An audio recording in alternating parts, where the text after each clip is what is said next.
Welcome to the Clutch Kitten Gaming Podcast, where I play an indie game for 5 hours and let you know whether or not it's worth your time and money.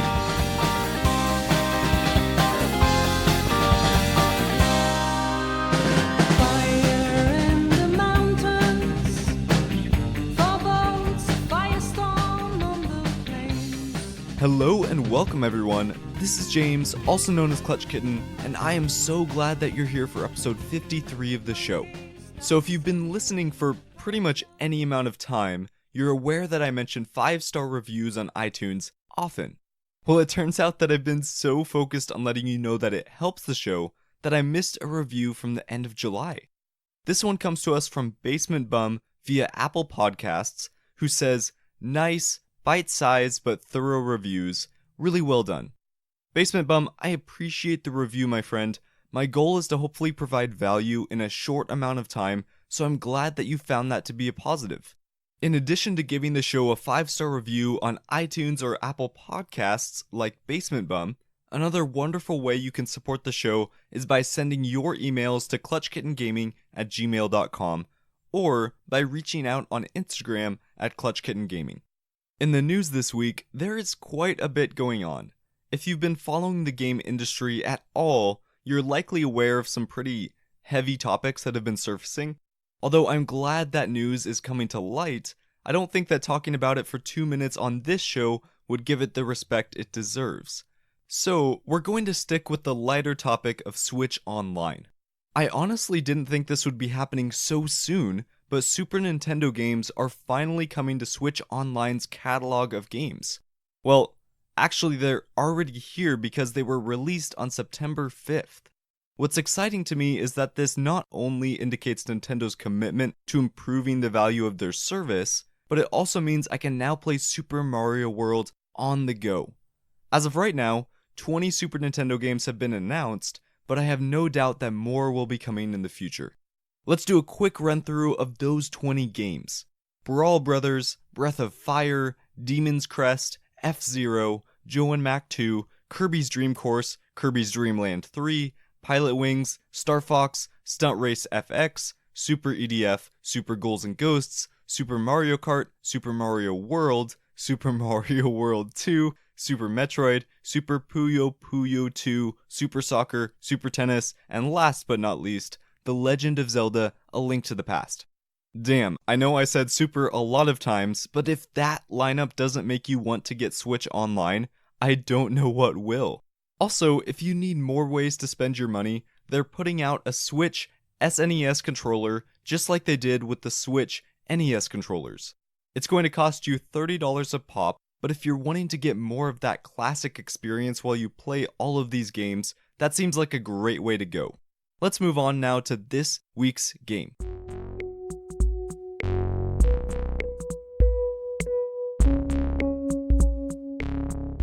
This week, we're going to be talking about Degrees of Separation, which is a 2D puzzle platformer released on Valentine's Day of 2019 and developed by Moondrop Studios. Moondrop is located in Hamar, Norway, and was founded by 3 university friends in 2009. After working on some projects for other companies, they released their first game called Amphora in 2014, and Degrees of Separation is their second full release. Currently, this game is available on PC, PS4, Xbox One, and Switch for $19.99, and according to HowLongToBeat.com, it takes between 4 and 6 hours to beat. Keep in mind, though, that not a ton of people have submitted their times for this game yet, so that estimate may not be accurate. In terms of controls, I believe gamepad is the way to go.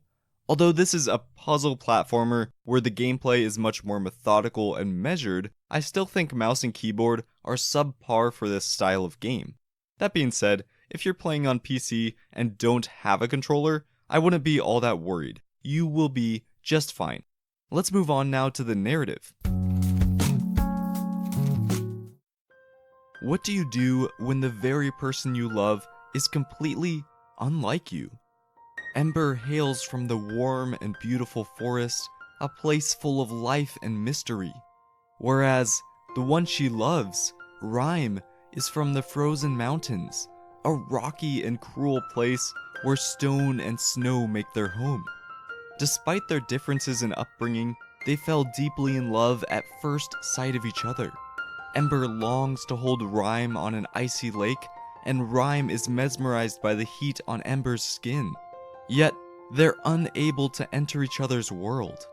What sort of enigmatic force would be so cruel as to keep them apart? Degrees of Separation takes place in a fantasy world where Ember and Rhyme are separated for an unknown reason.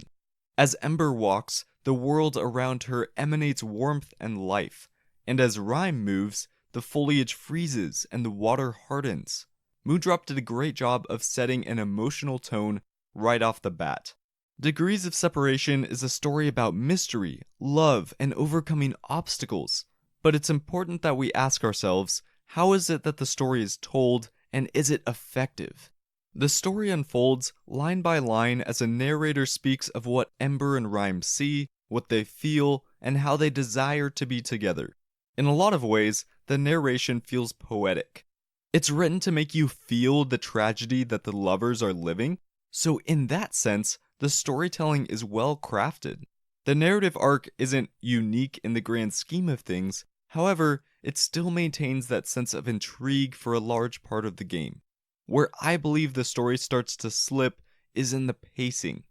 Narrated lines are triggered as you reach certain locations, but given that the game is a puzzle platformer, you're not always moving through the environment quickly. If you get stuck on a puzzle for 5 or even 10 minutes, it will be that long or longer until you hear the next piece of narrative. This isn't generally an issue for most games, but because the narration is designed to flow and tug at your heartstrings, the inconsistent pacing really hurts this experience. To give an example of a title that did something similar, but in my opinion better, we can look at Gree. What sets Gree apart is that the story development doesn't rely on a narrator. The visuals are what convey the story, and as a result, the pacing is consistent throughout the experience. To wrap up this section, I think Moondrop nailed the tonal portion of the narrative, but the pacing and presentation of the moment-to-moment story beats could have been improved. So the narrative has its ups and downs, but how is the gameplay? Before we get too deep into this discussion, I do need to mention that I tend to lose patience with puzzle platformers pretty quickly. There are definitely some that I really enjoy, but the moment one starts to feel like a grind, I am out. That's the perspective I took into this game. I wanted puzzles that were hard enough to make me think and easy enough to make me feel clever. I wanted old mechanics to be in a constant state of iteration, and I wanted new mechanics to be readily introduced. Those might be incredibly high expectations, but in a space where there seems to be a new puzzle platformer every week, I think it makes sense to be picky. Unfortunately, Degrees of Separation fell below my expectations in quite a few areas. Before we say too many negative things though, let's discuss two aspects that I appreciated. Right off the bat, the core puzzle mechanic is intriguing. You have two characters, Ember and Rhyme, hot and cold. They're each in their own world, but have to work together to move forward. That core design opens the gates for some pretty cool, position-based puzzles. If you look at a picture of the game, this concept will make sense right off the bat. But since we're in podcast land, I'll do my best to explain. Because of that unknown force keeping these lovers apart, there's always a rift present on the screen. For example, if Ember and Rhyme are standing side by side, on the left and right, there will be a vertical rift spanning the entire screen. The left side that Ember is on will be warm, and the right side that Rhyme is on will be cold. If, however, you decide to move Ember to a platform above Rhyme, the rift would rotate with her and would end up splitting the screen horizontally. I know there are some other games with similar concepts, but I found this system to be pretty unique overall. The second element I found to be interesting was the game structure. You aren't selecting puzzles from a long list, you don't have to complete a puzzle to move to the next, You basically just wander around, and when you see a puzzle that looks interesting to you, you can do it. There does come a point where you need to have completed a certain number of puzzles to enter specific areas, but within each large area, there's a lot of freedom in what puzzles you engage with. At this point, you might be thinking to yourself, James, what in the world is wrong with this game? The puzzle mechanic sounds pretty sweet, and I always love freedom in games. Well, unfortunately, although the game starts out strong, it fails to maintain that gusto throughout the entire experience. When it comes to the puzzles, they enter that grindy territory pretty quickly. As the positioning-based riddles grow in complexity, they start to become more about having your characters in the exact right spots instead of figuring out a solution to a cleverly designed contraption. Even that could theoretically be interesting and cool for a time, but what adds insult to injury is how the characters control. Whether you're playing solo and swapping back and forth between the characters, or playing with a friend and only controlling one of the lovers, you'll find yourself quickly getting frustrated with how they feel to move. The jumping is floaty, the movement is imprecise, and the character models don't stay rooted to their position when another character jumps on top of them. When you combine that subpar movement with position-based puzzles, it starts to become a real pain. The last complaint I'll mention is in regards to the game structure. Although the ability to pick and choose which puzzles to engage with was freeing, I found that it hurt the sense of progression in the game. The reason many games have specific level paths is in a large part due to the overarching concept of progression. It turns out that doing the same thing over and over is pretty boring, but it's also not fair to expect a player to learn 100 new mechanics at the start of a game. That's why standard level design and progression has been found to be so effective. It keeps things fresh and builds on ideas without being too much for a player to handle all at once. In Degrees of Separation, the free-form level structure ended up hurting my experience because instead of a smooth curve of mechanical iteration, I was presented with a choppy and overly homogenized mixture of puzzles. Now that we've made it through the narrative and gameplay, let's talk about the art and sound design. Thankfully, these elements are much easier to praise. On the art side, this is a very beautiful game. It's not graphically stunning, but the contrast of the two worlds makes for a unique visual aesthetic. It's one of those games that naturally draws you in from across the room because it's so interesting to look at. The colors are soft, the lighting is soothing, and it has a dreamlike quality to the look. Another aspect that aided the emotional focus of the game was the almost non-existent UI, or user interface. What I'm referring to are those things that clutter screens in many other games. Maps, icons, waypoints, health bars, and so on.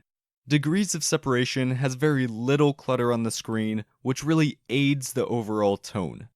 When it comes to the VO, the narrator is the main voice that you'll be hearing.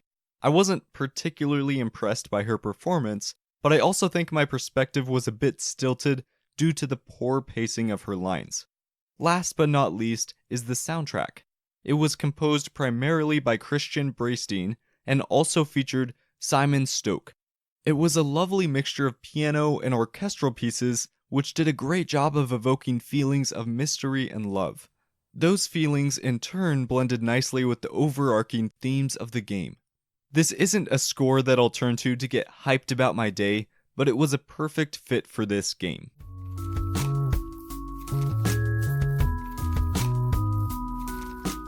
Now that we've talked about the narrative, gameplay, art, and sound design, let's summarize with some positives and negatives. First off, on the positive side, I appreciated the unique core mechanic and how it harnessed positioning to solve puzzles. Despite not being too hot on the gameplay as a whole, there were still some puzzles which hit that perfect balance of difficulty and were satisfying to complete. Second, the art was what drew me into this game originally, and it didn't disappoint as I played. Third, the score did a wonderful job of tying the narrative, VO, and visuals together in a way that felt cohesive. First off, on the negative side, the pacing of the narrative felt much too slow. If I had been able to run through the entire game without having to complete puzzles, the pacing probably would have felt much smoother.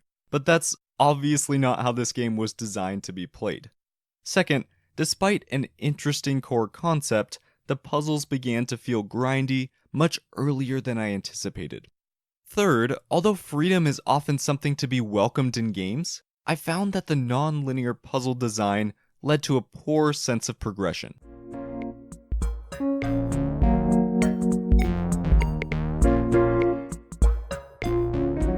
We've made it now to the final boss. This is the part of the podcast where I let you know whether you should slay the game and buy it, flee the game and avoid it, or farm up and wait for a sale. My verdict for degrees of separation is to flee this game. It's difficult because there are a lot of things to appreciate about what this game is. What's unfortunate is that in this genre, gameplay is king.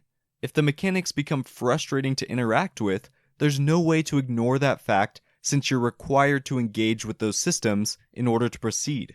If you are a puzzle platformer fanatic, this may be a game to consider when it goes on sale, but if that's not you, I would recommend something like Gree over this any day of the week.